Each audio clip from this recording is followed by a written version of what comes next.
This is a wonderful book. It was published in 2011, and I think it's one of the important books that everybody should read if they have the opportunity to do so. It's called Sapiens, A Brief History of Humankind by Yuval Harari, who is a professor of history at the Hebrew University in Jerusalem and is a wonderful philosopher. This book caused me to think about what's important in society, what's important about history and heritage, and people's beliefs. The book led me to create a series of sculptures which incorporated the opportunity to investigate the philosophy that is talked about in this book.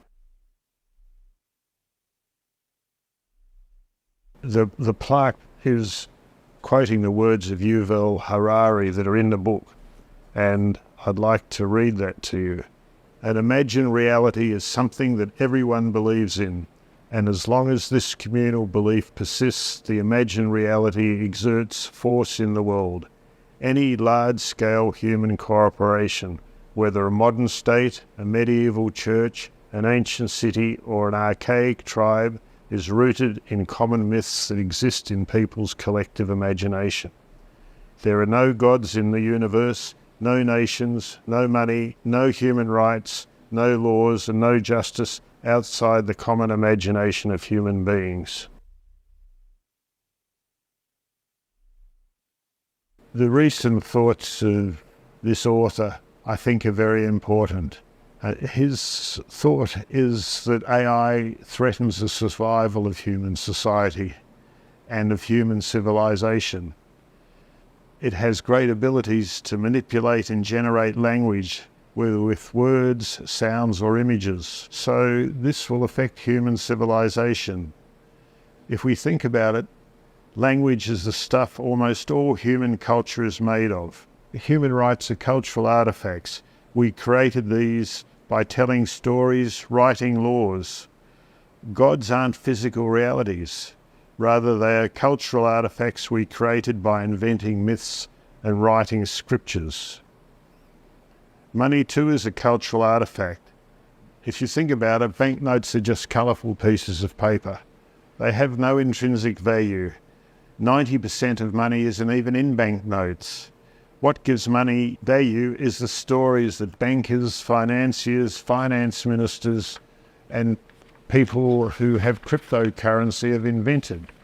We all have to think about AI, because we have to ask the question, what would happen once a non-human intelligence becomes better than the average human at telling stories, composing melodies, drawing images, and writing laws? The impact of AI tools that can be made to mass-produce political content, fake news stories, and scriptures for new cults.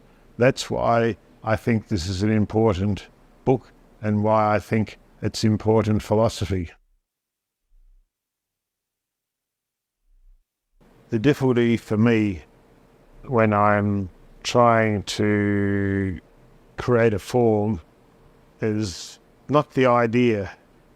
It's how do you create a form that conveys the idea. And this book, for me, contains ideas that I think are very important for all the generations to come. So I wanted a form that manifested this thought.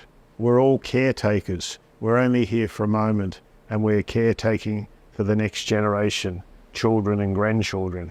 So the form for me is a fulcrum for contemplation.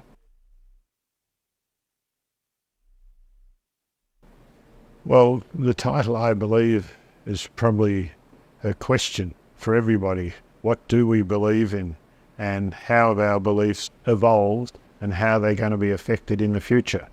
And that's why I bring up AI. What's important is history and heritage, because without memory, we're nothing.